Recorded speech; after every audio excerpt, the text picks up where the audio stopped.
Halo, assalamualaikum warahmatullahi wabarakatuh.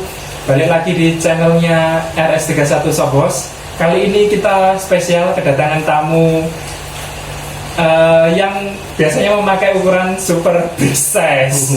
Bagaimana wawancara kita dengan salah satu teman saya di waktu kuliah, namanya Mas Denny. Simak videonya sampai habis.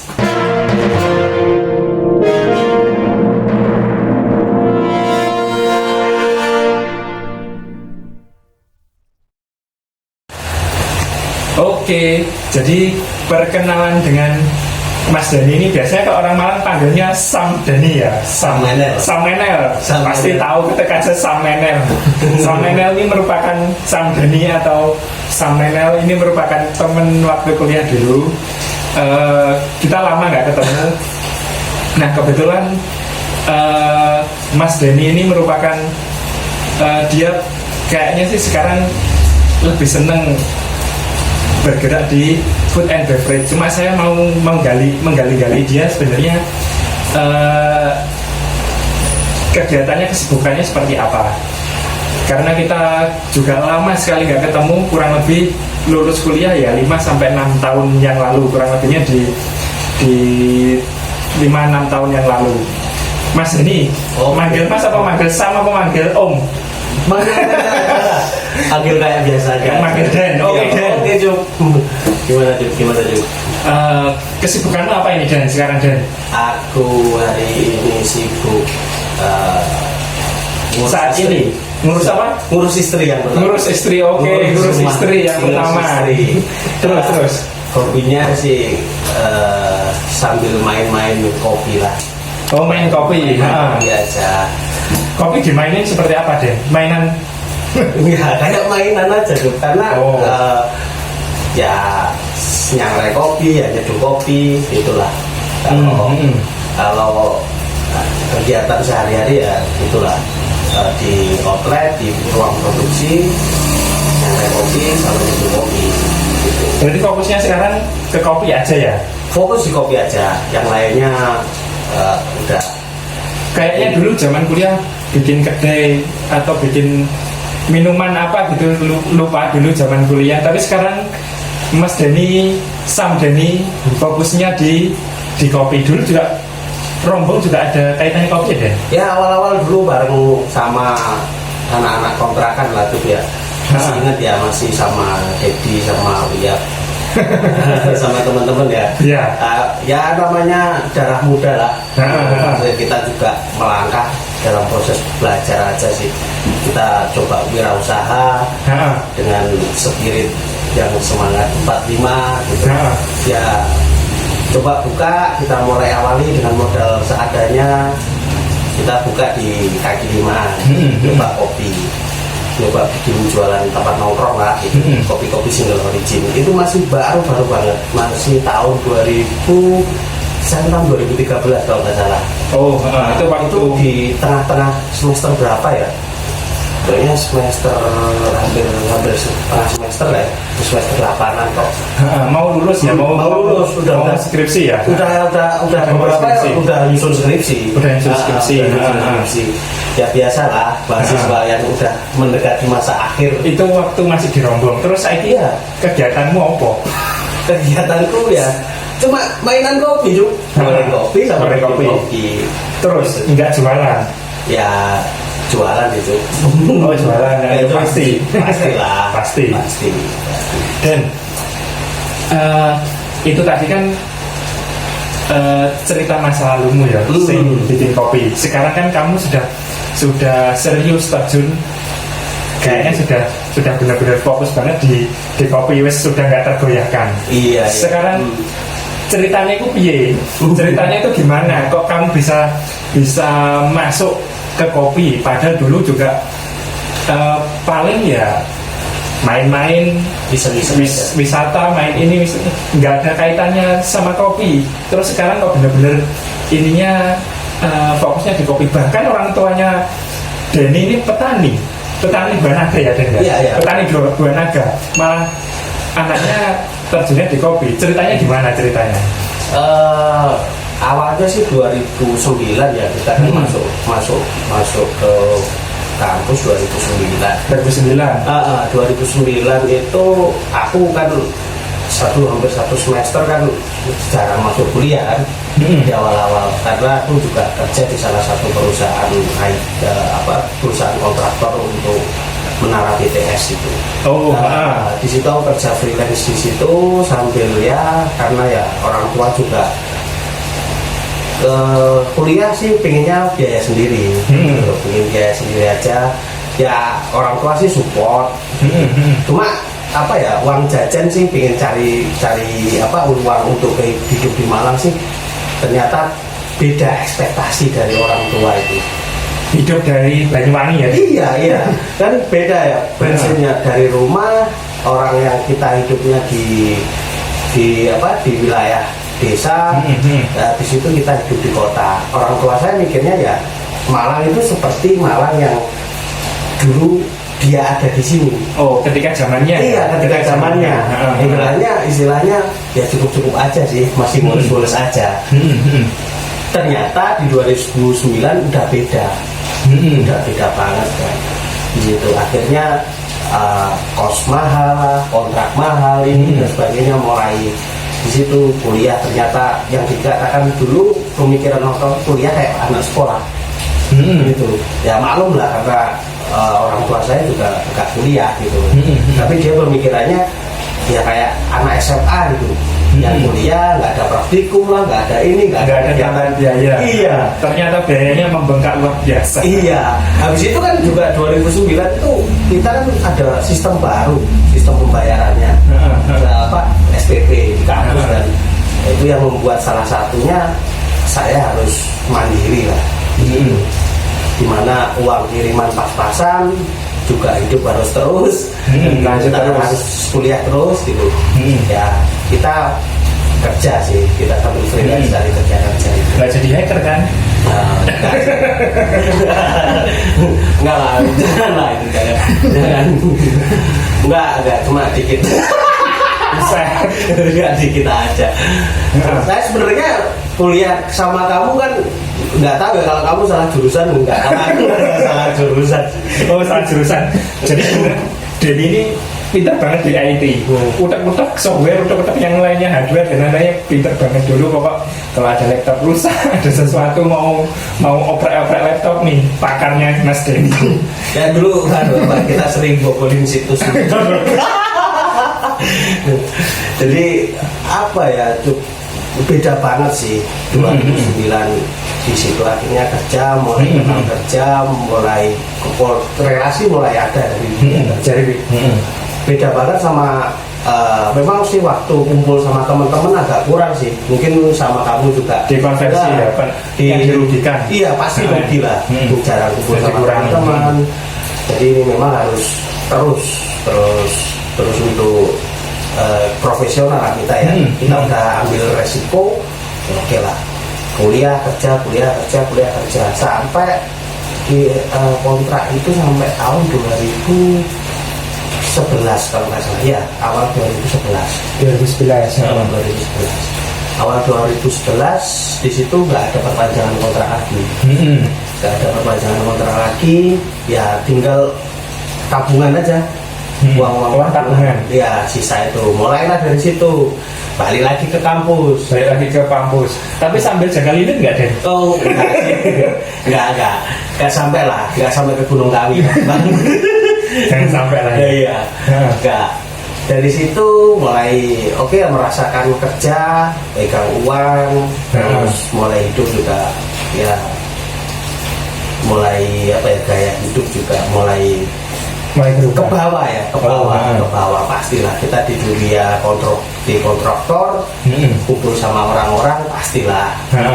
Ya nggak nutup-nutupin lah, pasti ada gaya hidup yang dari yang biasa-biasa jadi luar biasa. Jadi naik sedikit ya, ya naik banyak ya. Sampai berat badan juga ikut naik banyak ya. Secara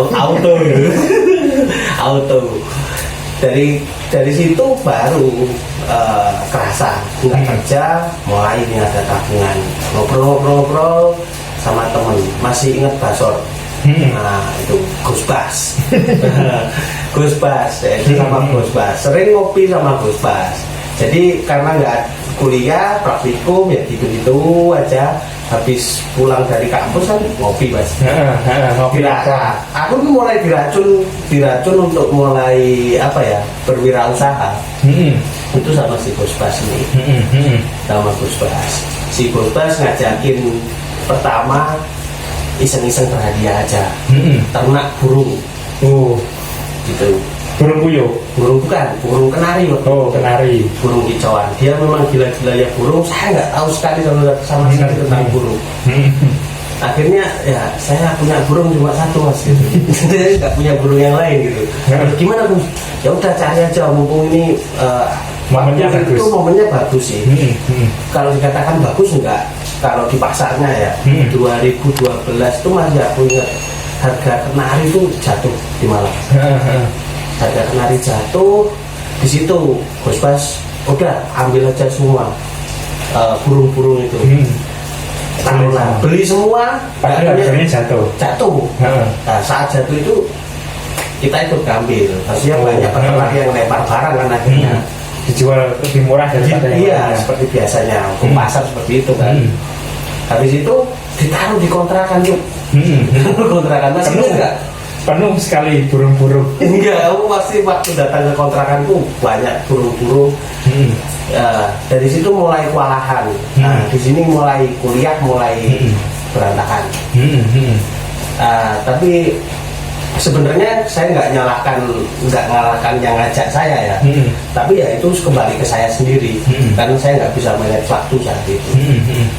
Nah, teman-teman udah mulai selesai, udah mendekati semesternya selesai. Yang tinggal kuliah belum selesai. Iya belum. Bisnis burung nggak lama sih, sekitar 6 bulan, 1 tahunan lah, 1 tahunan. Dia rencananya di breeding sih, dia diterapkan banyak, gitu. Ya banyak juga sih dapatnya. Cuma ada satu kasus kena flu burung atau apa waktu zamannya ya, waktu zaman itu ada itu. Jadi kena virus atau apa di Malang hampir semua unggas itu kena. Mau nggak mau banyak orang yang takut. Iya sampai gitu. Mau nggak mau ya harganya jatuh, semakin jatuh. Mulai agak naik ya, naik dikit tapi agak naik. Breeding mulai berhasil, formulasi mulai berhasil. Namanya kita ternak gitu. Mulai berhasil dia jatuh karena ada virus, kalau nggak salah virus apa lupa. Itu kena habis tabungan habis. Ya sisa kas ya berapa ya, saya masih ingat banget itu kemarin bermain burung itu di ternak itu habis, tinggal sisa pokoknya total aset yang dijual semuanya, kandang burung apa itu tinggal 2,5 juta.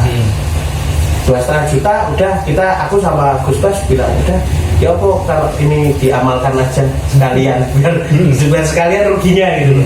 Oke. Akhirnya itu kita amalkan gitu aja sih. Terus mulai masukmu titik kamu masuk di kopi itu gimana? Ini kebetulan nih subscribernya RS31 kan cowok-cowok semuanya.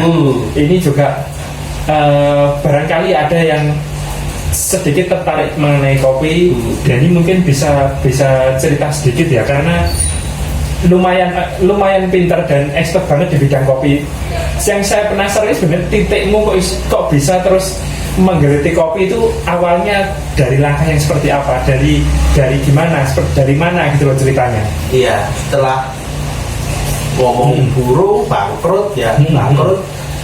Oke, dari situ diajak ada lagi ya namanya kita nganggur lagi kan. Nganggur, kuliah udah makin berantakan. Kopi terus dan kopi terus banyakin ngopi udah kurangin tidur gitu. Jam 3 pagi baru pulang gitu ya. Akhirnya ketemu sama temen ya, daripada ngopi terus gini, kalau gitu kita bikin warung kopi aja, kopiannya gitu ya, ya bikin kopiannya ya gitu kopi aja sekalian nongkrong. Kalau nongkrong sih gini ya namanya ide-ide orang yang enggak terplanning juga sih juga ya sekedar ide-ide warung kopi lah kita sporadis saja. Oke, buka berangkat gitu, carilah pinjaman, cari pinjaman ke beberapa teman-teman. Oke, dapat berapa bikin warung kopi yang nggak ada pengalaman. Aku belum ada pengalaman sama sekali itu tahun 2013an. Tahun 2013, sekarang 2020, kurang lebih 7 tahunan ya. 7 tahunan. Mulai masuk di situ. Sambil itu juga masih main-main di IT juga, masih main-main tender untuk instalasi jaringan atau apa. Itu masih ambil lah kerjaan-kerjaan kayak gitu. Di situ sambil buka warung kopi. Karena nggak punya pengalaman sama sekali tentang buka warung kopi gimana, ya udah jalan aja. Ternyata capek luar biasa. Capeknya luar biasa. Enak udah laptop ya. Iya, enak udah laptop sih. Sampai tiduran bisa ya. Bisa. Capek. Artinya awal-awal itu ya capek. Artinya capek itu bukan karena kita menjalaninya, tapi karena nggak terkonsep itu tadi. Nggak punya konsep, nggak jelas arahnya. Hasilnya nggak sebanding dengan capeknya gitu ya. Iya, hasilnya kita sampai jam 3 pagi. Namanya juga mungkin kurang tabah ya dulu. Mungkin kurang tabah karena berpartner dengan teman-teman mungkin kurang tabah. Ya wajar sih karena teman-teman juga udah mendekati semester akhir. Jadi harus ngerjain skripsi ya. Skripsi pagi harus ke kampus, malam harus jualan. Capek kan? Capek, wajar lah. Habis itu ya oke lah, aku nunggu sendiri. Nggak kuat juga sih cuma akhirnya. Jualan sampai jam 3 pagi itu jualan apa nungguin lilin ya Dan? Iya, itu kadang nungguin Mbak Lia. Oh itu Mbak Lia Iya, jadi Mbak Lia. Iya. Oh Denny jadi yang jaga lilin ya. Jaga lilin. Jadi ada Mbak Lia gitu. Aku dari situ sih berpikir lagi, apa ya bisnis kopi kok kayak gini, maksudnya masa sampai kayak gini. Wasting time gitu ya Bang. Wasting time banget sih kok. Terus tapi tetap ketertarikan minum kopi itu masih sangat tinggi. Aku jalan-jalan kemana, ke beberapa tempat, ke Jogja, ke Semarang, ke Bandung, habis itu tutup gitu, kita tutup aja wis. Daripada semakin pertemanan kita nggak enak-enakan terus ya. Oh, jadi teman-teman semuanya iya, karena teman-teman ya yang satunya jalan ke sini. Ya itu bagi-bagi pengalaman aja. Kalau awal-awal buka berpartner, kalau nggak tahu nih jobdesknya, udah pokoknya kerjain bareng-bareng. Itu yang bikin capek biasanya. Pasti sindir-sindiran ataupun iri-irian jobdesk, yang satu ngerjain, yang satu nggak ngerjain, yang satu ngerjain, yang satu enggak, yang merasa ngerjain itu juga ada itu. Jadi tapi aku masih tertarik dengan dunia bisnis, makin tertarik ya. Di kopi ya, di kopi-kopian, di kopi, di bisnis terutama kopi ya, makin tertarik. Terus gimana sih ada nggak konsep kopi yang unik gitu, yang belum ada. Iya, terus sekarang investasimu selama ini dari ilmu sama dari segi keilmuan sama peralatan yang dipakai produksi, itu apa aja yang udah didapat selama kurang lebih 7 tahun ini? Apa aja yang kaitannya dengan kopi? 7 tahun terkait keilmuan kopi sama peralatan yang sudah diinvestasikan. Udah dapat lumayan sih ya, ke sekolah udah certified lah. Aku udah terakhir bulan doain lah habis lebaran ini aku ujian terakhir untuk master. Master apa itu? Untuk certified di Post Harvest Management dari ICRO, International Coffee Institute, yang itu bergerak di ICRO, salah satu divisinya International Coffee Research Organization. Jadi untuk aku dulu ikut sekolah, ikut belajar untuk gabung di International Coffee Research itu tujuannya apa? Untuk kaitannya pemasaran kah, produksi kah, atau manajemen stoknya atau gimana? Itu kan kalau kita di kopi nih ya, kopi hari ini itu aku bergeraknya di bidang hulu ya kebanyakan. Oh, di hulunya. Di posisi pengolahannya ya, di wilayah produksinya ya. Di situ ada certified di mana kita harus menempuh untuk produk kita bisa masuk ke luar negeri nantinya gitu. Jadi kalau produk kita mau dikirim ke luar negeri, kita harus punya lisensi. Oh, lisensinya. Terus punya lisensi itu. Gini. Terus peralatannya? Peralatan karena mesin produksi ada dua sih. Ada dua. Ini yang dikumpulkan duit dari 2013. Dari mulai 2013. Dan ya saya dapat buku satu ya sama ada kebun lah sedikit. Kebun. Berarti yang dilakukan Denny ini bukan kerjasama dengan petani ya, bukan di bidang nanam kopi dan lain-lain bla bla, bukan ya. Setelah pasca panen baru masuk di area kinerjamu ya, jamu ya. Setelah berarti termasuk penanganan pasca panen ya? Iya, penanganan pasca panennya. Jadi aku nggak di wilayah budidayanya sih. Tapi termasuk di sektor hulu gitu ya? Di sektor hulu. Sebenarnya kalau aku sih ada di sektor hulu yang ke tengah ya, ada di tengah sebenarnya antara hulu dan hilir. Ya kalau proses distribusinya lah, kalau itu lebih banyak mengulas bagaimana mengoptimalisasi produk gitu lah, di situ kebanyakan. Terus ini Dan, ini kan terus terang ya, semua mungkinnya sudah tahu ya kalau di Malang itu yang jual kopi itu kayak gimana? Luar biasa. Mulai dari harga 5.000-an mungkin ada ya? Ada. Mulai 5.000 2.000 aja. 2.000 masih ada ya? Ada. Tapi yang pakai plastik gitu ya? Ya, mungkin ya. Pakai plastik ya? Ya rata-rata 2.000-3.000. Nah ini menurutmu potensimu gimana? Terus caramu berperang ngadepin ini semua ini, kalau dari Denny seperti apa?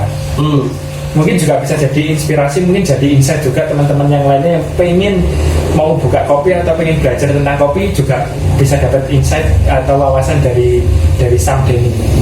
Kalau di Malang sudah coffee shop ya, kalau kita coffee shop mulai dari warung kopi, coffee shop, kedai kopi lah, kopi tuku, itu hampir ada 1.700 lebih ya kemarin dari teman-teman. Outlet ya, 1.700 outlet ya.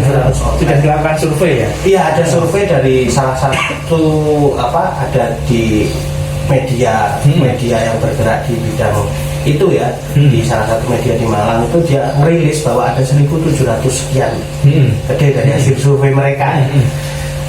Ya, tapi dengan jumlah mahasiswa yang semakin besar, terus perkembangan Malang yang semakin pesat juga kan, tol wisata yang mulai terkoneksi terbuka semua, ya peluangnya sebenarnya masih sangat besar sih.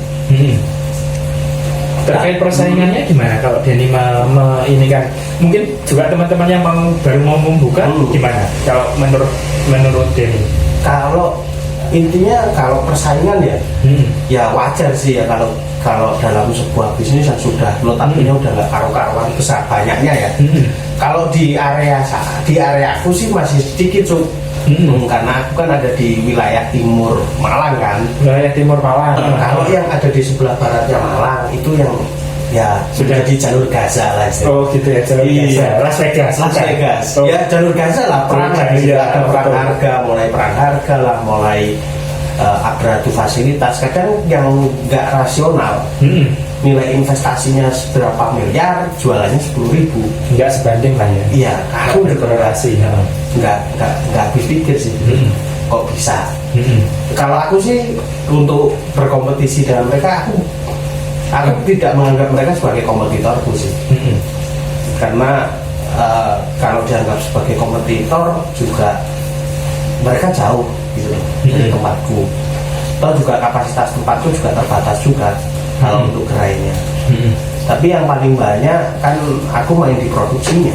Intinya di situ. Yang menyiapkan kebutuhan atau suplai dari kedai-kedai itu semuanya ya, yang dilakukan dari selama ini ya. Jadi lebih banyak kedai buka ya semakin banyak senang ya. Karena posisinya jadi supplier ya. Iya, semakin banyak yang buka ya semakin banyak juga kita nyuplai mereka. Kopimu apa aja Den? Terus terang saya sebenarnya sih bukan pecinta kopi buatan. Bahkan kalau saya ngopi paling pesennya es teh, jangan diketawain. Semuanya pada ngopi warung kopi, saya pasti belinya es teh. Iya. Gimana Den itu? Kopi yang dijual di tempat Den. Dua varietas ya, yang dua varian ya, dua kopi. Itu yang paling unggul ya. Kopi Arabica kopi Arabica sama Robusta. Jenisnya itu. Yang paling best seller sih kopi Robustanya sih. Robusta Dampit sih. Robusta Dampit, Fine Dampit kolektif gitu. Nah, itu baru. Itu salah satu produk yang memang orang tuh mindsetnya dulu terhadap Robusta itu kan kopi pahit. Tapi Robusta itu pahit kan gitu. Kalau Arabica dia lebih ke cenderung ke rasa buah sih ya. Rasa buah. Rasa buah gitu. Dengan munculnya fenomena es kopi susu, yang sekarang es milenial dicintai wanita-wanita ya, para milenial anak-anak muda perempuan ya. Iya.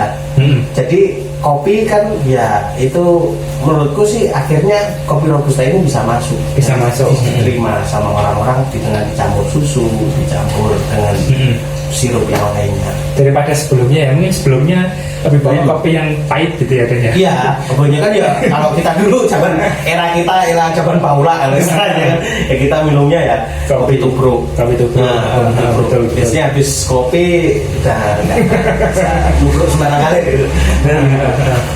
Ya sekarang sih lebih modern sih juga penggunaan dengan mesin espresso, dengan manual brewing, dengan banyak varian yang dengan era terbukanya internet, dengan terbuka internet, akses ke komunikasi dengan di seluruh dunia ini bisa terkoneksi di situ, informasi juga bisa dilihat, orang akhirnya bisa mengakses itu. Mudah bisa bikin kopi yang ada di Eropa, kopi yang ada di mana. Dulu yang mampu tahu kopi kayak gitu ya hanya orang-orang tertentu yang bisa mengkonsumsi. Dengan adanya internet hari ini ya orang tukang beca aja tahu lah yang namanya V60 kan gitu. Kopi aku nggak ngerti loh Dan V60 ya berarti kamu jarang nongkrong kan. Makanya nggak pernah ketemu sekarang jarang ngopi soalnya punya baby. Iya, pastilah browsing kan ada di Instagram sih banyak kan, sering anak-anak upload juga kan bikin kopi ya kayak kon gitu, yang disiram sama kertas lah, terus yang digambar-gambar lah apalah gitu. Jadi kelas-kelas warung kopi pinggiran aja sekarang udah bisa bikin pakai alat kayak gitu. Jadi naik ya standarnya, kelasnya naik ya. Naik kelas. Tapi dengan harga tetap harga kafe atau harga yang pinggir jalan? Ya harganya tetap bisa terjangkau sih, lebih terjangkau sih di bawah dari harga kafe yang lebih biasanya ada servis yang lebih kan gitu. Dengan servis yang biasa-biasa aja tapi kopinya enak, bisa lebih terjangkau. Ini sebagian diskusi kita sebenarnya di luar tema, di luar sim kita. Jadi yang apa kita bicarakan malah keluar dari sim. Nggak masalah, tapi ya tetap nggak apa-apa ya. Dan ini kita upload di YouTube-nya RS31 ya. Masalah sih. Jadi ini salah satu sosok inspiratif RS31. Ukuran big size tapi tetap bisa berkarya. Ukuran big size tapi tetap menghasilkan sesuatu untuk masyarakat, untuk orang lainnya juga berkontribusi bagi petani juga ya Dan. Berkontribusi petani jadi punya tempat untuk memasarkan produk-produknya ya Dan. Sejauh ini sebenarnya sih pertanyaan saya yang di luar tema, modal paling minim untuk membuka sebuah warung kopi itu berapa? Paling minim dan Ya mungkin dengan dia keterbatasan dia punya keterbatasan, mungkin punya modal, punya HP sama uang berapa aja lah, paling minim itu berapa kalau pengen beli kopi di tempatmu. Atau mungkin dia juga mau buka usaha gitu, modal HP aja bisa sih, dan udah banyak. Kita juga bisa reseller, mau jadi reseller juga bisa. Oh, jadi reseller kopi gitu ya, bukan menjual ke end user gitu ya, tapi tetap dalam bentuk kopi mentahnya gitu ya. Oh, bisa kan juga banyak sekali ya, mungkin di daerah-daerah di Kalimantan lah, di mana juga itu bisa jadi reseller, modal HP aja bisa. Saya sih nangkepnya selama ini sih kalau jualan kopi itu ya jualan kopi dikasih cup, ada airnya, siap minum ke end user. Selama ini pikiran saya seperti itu. Kalau Denny punya, berarti ide juga bisa jadi ide bisnis baru ya, jualan kopi ini ya, kopi mentahan. Berapa kilo dan kemasan paling? Kalau yang udah disangrai itu ada kemasan 100 gram 200 gram gitu. 100 gram harganya berapa? Kisaran 17.000. Oh, cuma 17.000 bro. 17.000 bro. Iya. Itu 100 gram nggak sampai 1 kilo ya? Iya. Itu untuk 12 cup lah. 12 cup. Oh iya. Jadi teman-teman yang lainnya juga bisa nanti karena sebenarnya ini di luar tema, di luar scene kita, nanti juga bisa untuk mengetahui kontaknya Mas Denny. Gak apa-apa ya Mas Denny, kita ini kan di deskripsi ya kontaknya. Nanti kontaknya kita tulis di deskripsi terkait yang pengen belajar kopi, yang pengen nanya kopi, yang pengen intinya mau membeli kopi murah-murah dengan harga terjangkau. Mas, aku pengen buka warung kopi Mas yang murah, gimana caranya? Nah itu nanti kontak aja Mas, aku bantuin buka kopi, atau konsultasi yang lainnya nanti di Mas Denny. Insya Allah dengan senang hati menjawab pertanyaan semuanya. Ya, kalau terus dijawab. Oh ya gitu ya. Ya. Kalau ditanya Mas butuh modal Mas, saya. Oh gitu ya. Iya. Gitu. Terus ini sekarang kita ngomongin tentang pakaian bisnis ya, karena kita ada di RSG 1. Tema video kita kali ini wawancara dengan para mas bro yang mempunyai ukuran super big size. Mas Denny termasuk punya badan big size. Nah ini ada nggak atau pernah nggak punya pengalaman lucu untuk kaitannya mencari pakaian ukuran super big size? Nah itu yang sering aku alami sih. Sering dialami ya? Sering dialami. Jadi apa ya, nggak semua outlet tuh kan nyediain sih ya, di mall lah, di mana lah, apapun itu. Jadi sering waktu aku perjalanan ke Singapura, itu lupa aku bawa kemeja. Di Singapura? Iya, lupa aku bawa kemeja. Aku belum pernah ada. Waktu itu ada pertemuan komite kopi itu ya. Aku kaitan kopi. Aku lupa bawa flanel atau baju kerah. Aku cuma bawa kaos polo aja. Yang resmi gitu ya? Yang resmi gitu. Kelupaan sih kayaknya ya, nggak ditaruh di koper gitu. Aku cari-cari nggak ada. Aduh, setengah mati itu. Akhirnya aku nemu cari browsing di internet di Singapura mana yang ada. Ya ada sih, tapi ya di sana akhirnya lari-lari hampir aku telat hampir 1 jam lah. Gara-gara itu nyari baju aja. Saking sulitnya untuk mencari pakaian bisnis ya. Ya, itu padahal di negara lain ya biasanya sih kan gampang lah gitu loh. Ukuran bule atau apa kan ada lah.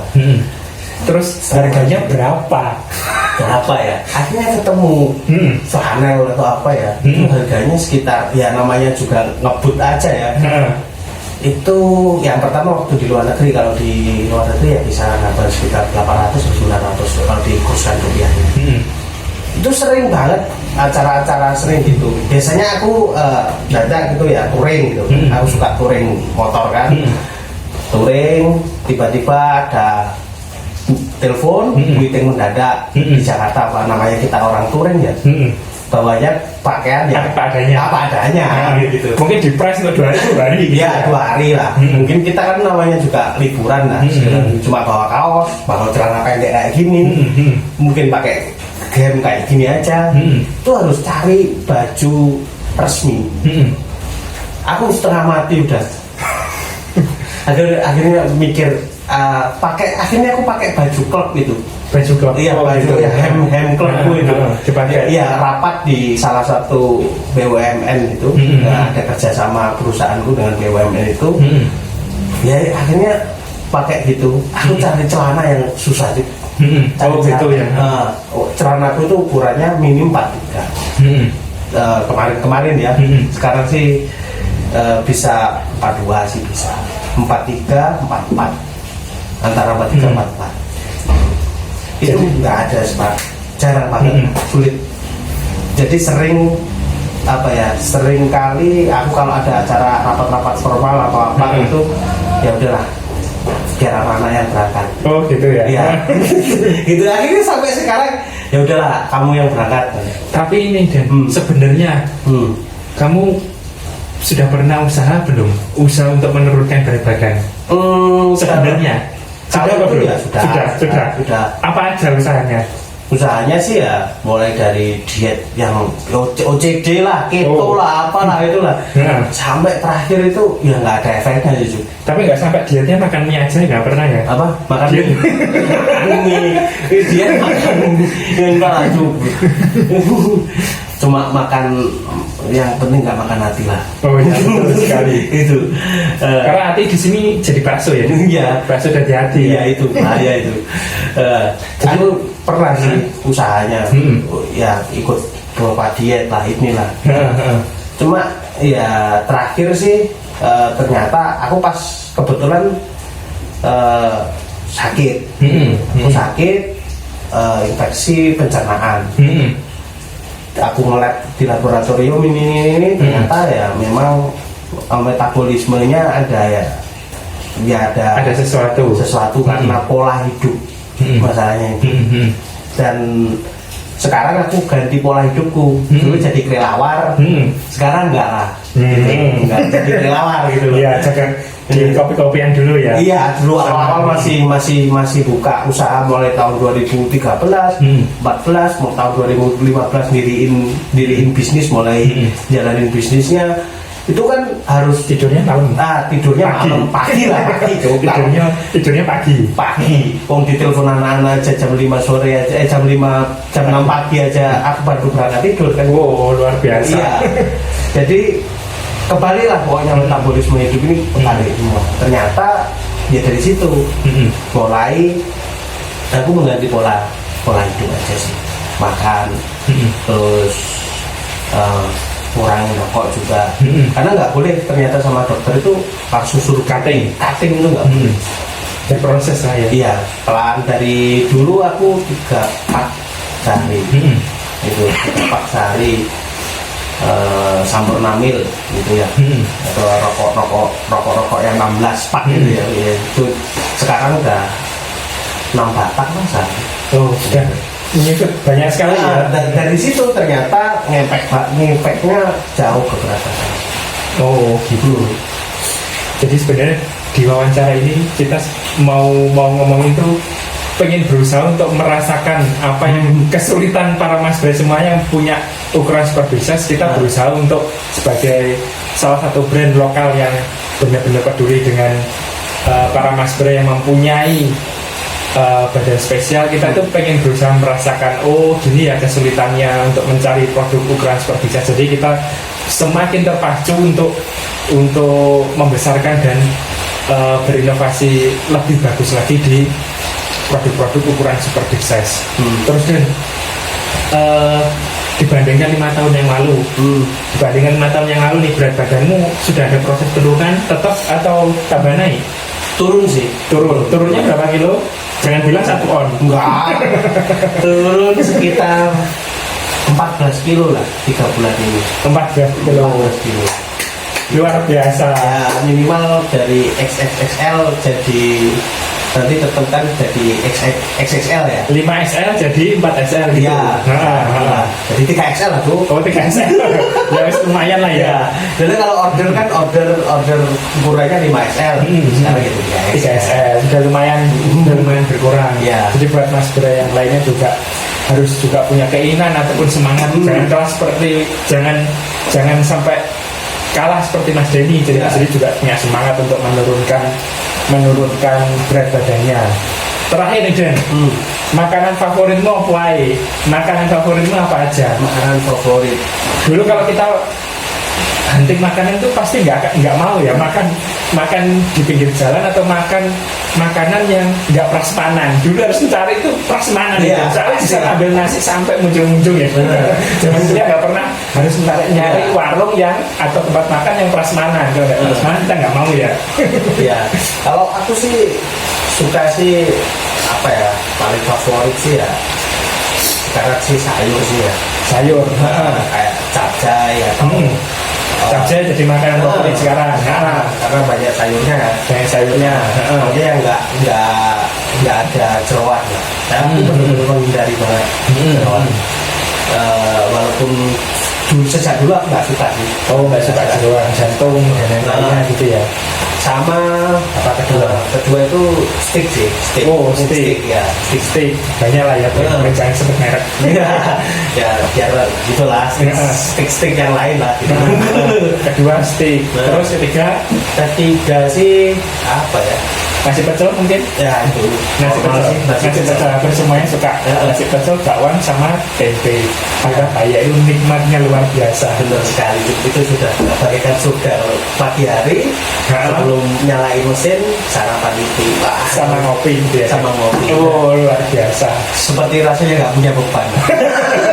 Meskipun mesinnya di dalam sudah manggil-manggil. Iya sudah lah kayak nggak punya beban gitu. Jadi sekian dulu wawancara kita kali ini, interview kita kali ini. Buat semuanya yang pengen juga cari info dengan Mas Denny terkait kopi atau terkait jadi resellernya atau terkait nanya-nanya seputar kopi, perkopian, langsung aja nanti di deskripsi di video ini dicari aja buat Mas Bre semuanya. Juga jangan lupa main-main ke website kami di RS31 Shoplos, ada di Shopee juga RS31 Shoplos, dan Instagram kami @RS31 Shoplos. Jangan lupa di follow semuanya akun sosial media kami dan share video kami, serta jika ada yang ditanyakan mungkin juga terkait kopi atau mungkin ukuran seperti saya, komen di video ini. Nanti terkait kopi akan saya towel Mas Denny ini di komentarnya. Jadi cukup sekian, kita undur diri dulu, kurang lebihnya kita mohon maaf dan wassalamualaikum warahmatullahi wabarakatuh.